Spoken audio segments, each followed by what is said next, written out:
contar A, El Conde de Montecristo. B, les puedo contar Robin Hood.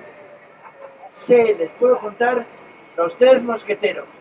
O ya si son muy pinches fans, les puedo contar una novela mía que me resulta más fácil y me divierto más, pero bueno, ustedes escojan. Total, entonces, ¿qué hago? A, B, C o D. ¡Eh! A ver, levanten las manos los que quieren una novela mía. Ganamos, entregaron los Tres Mosqueteros. Bien, entonces les voy a contar una novela mía. Deja pensar cuál está buena para ser contada. La última, que se llama El olor de las magnolias. ¿Quiénes la han leído? Nomás dos, o sea que es tres. Es primicia, entonces, para la enorme mayoría. Ah, bien, la historia sucede en el momento en que un barco cruza el hemisferio rumbo a México por destino a Veracruz. En él viajan en tercera, porque en primera viajan los aristócratas, en segunda viajan los clase media elegantes, Sí, mi amor. y en tercera viajan un grupo de 19 italianos. Italianos pobres, ruidosos, festivos, que van cantando canciones, tocando la pandereta, la gaita, pasándose la botella de vino. Y estos italianos van destinados a Veracruz y vienen de Nápoles. Llegan hacia Veracruz y ahí la novela se detiene y empieza a contar otra historia.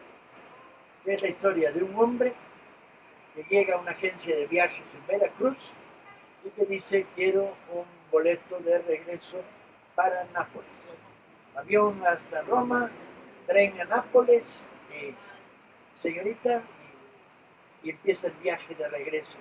Este hombre es un viejo de más de 90 años que regresa hacia Nápoles. Enseguida descubriremos que el narrador de la primera parte de la historia es un adolescente que viaja a Veracruz al principio del siglo. Uno de ellos es la historia de este jovencito y su grupo de compañeros, en el que viajan varias mujeres, dos niñas pequeñas, que los recibe en Veracruz una comisión del gobernador Teodoro Oez. El gobernador Porfiriano de Veracruz es un tipo verdaderamente, parecía político priista, de dar vergüenza y lástima. Es un tranza, famoso porque se transó a 3 viudas y les robó los terrenos. Está organizando la fundación de casinos con trampa y con truco en el puerto de Veracruz, y además por algo han traído estos italianos. Resulta que el consulado mexicano de Nápoles ofreció públicamente a todos aquellos agricultores italianos que pudieran viajar a México a poblar una zona en Veracruz. Formaba parte de un proyecto porfirista que tenía como idea de fondo, a principios del siglo XX, crear zonas donde había conflicto con comunidades indígenas, zonas de emigrantes y colonos europeos, para crear especie de zonas de amortiguamiento del conflicto con las comunidades indígenas. Entonces ofreció en toda Europa que a los voluntarios se les iba a dar tierra, se les iba a dar semillas, se les iba a dar ganado y les iban a dar la posibilidad de poblar alguna parte del país. Así vinieron inmigrantes alemanes a Michoacán, a la Laguna, y vinieron italianos también a Michoacán y a Veracruz.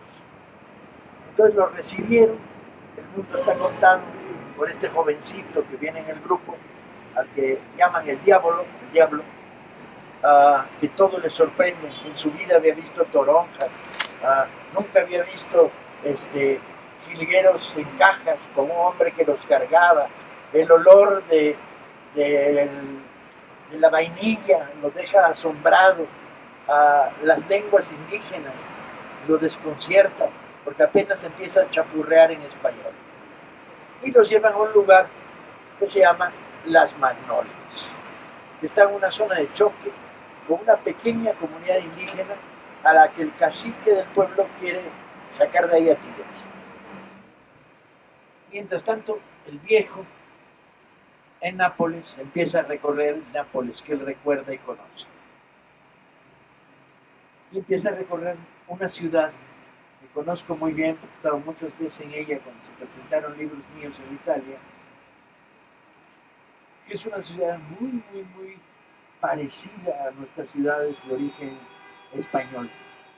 Es una ciudad donde además el napoletano, la lengua que se habla, tiene reminiscencia española porque estuvo bajo la corona española durante un tiempo, de calles estrechas. El centro de Nápoles, el barrio español, es de calles súper estrechas. De balcón a balcón se pueden saludar con la mano la gente. Y es una ciudad dicharachera, activa, muy vitalista, muy dura en términos de vitalidad, de vivencia. Y así la cosa, en este Nápoles, que yo conocí, que recorrí frecuentemente en la década de los 90 y a principios de este siglo, encuentras, no sé, historias asombrosas. Yo bajé del tren en Nápoles a la misma hora que baja mi personaje y me encontré a un cuate subido en la parte de atrás de una motoneta rompiendo a martillazos un semáforo y dije, chale, como en el DF, igualito. O unos metros adelante me vendieron un encendedor sin piedra y unos metros más adelante me vendieron la piedra para el encendedor, pero estaba usado y nomás tenía tantito así de gasolina. Son divinos los napoletanos, ¿no? Es el país país italiano, del pillo, de la pillería, ¿no? Divino. Y entonces este hombre empieza a recorrer ese Nápoles y a hacer memoria del lugar.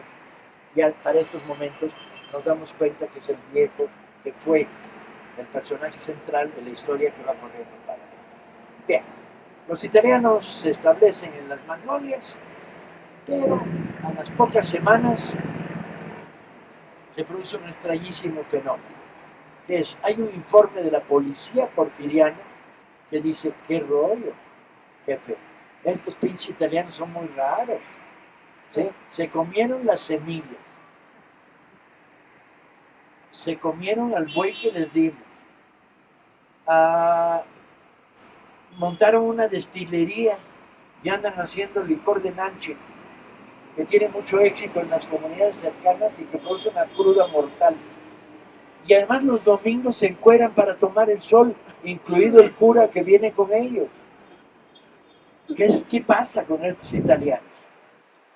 Para esto lo que pasa es que esos italianos no son campesinos, que no son un grupo de anarquistas de diferentes pelos y pelajes que huyeron de Nápoles con pretexto de subirse al barco para emigrar a América porque estaban perseguidos. Y entonces, ¿qué hacen? Pues de inmediato entran en contacto con la comunidad indígena y se hacen cuates. Aparte de que empiezan a traficar con los indígenas licor de nanche por naranjas, viven de cazar conejos en esa zona y de hacer pizza todo el rato. Porque el trigo que les dieron para sembrar, en lugar de sembrarlo, se lo convirtieron en harina para hacer pizzas. Entonces va corriendo esta historia mientras contamos la historia del desastre de Veracruz, de las tranzas, los negocios turbios, el gobernador, y se va construyendo la historia de estos italianos, que muy pronto descubren al cacique del pueblo porque les da una comilona mortífera y maravillosa, pero se preguntan, ¿y este cuate quién es? Porque empiezan a picarlos para que se confronten con las comunidades indígenas. Al mismo tiempo, los viejos de las comunidades indígenas los convocan y los llevan a ver un cementerio, donde están los muertos en los choques contra los rurales porfiristas y las guardias armadas, las guardias blancas armadas del cacique. En esta historia el viejo sigue recorriendo Nápoles y narrando Nápoles, el Nápoles que conozco, mientras empezamos a saber que hay una especie de culpa que lo acompaña y que ese es el motor de la historia. Regresa a Nápoles a pagar su culpa. ¿Y cuál es su culpa?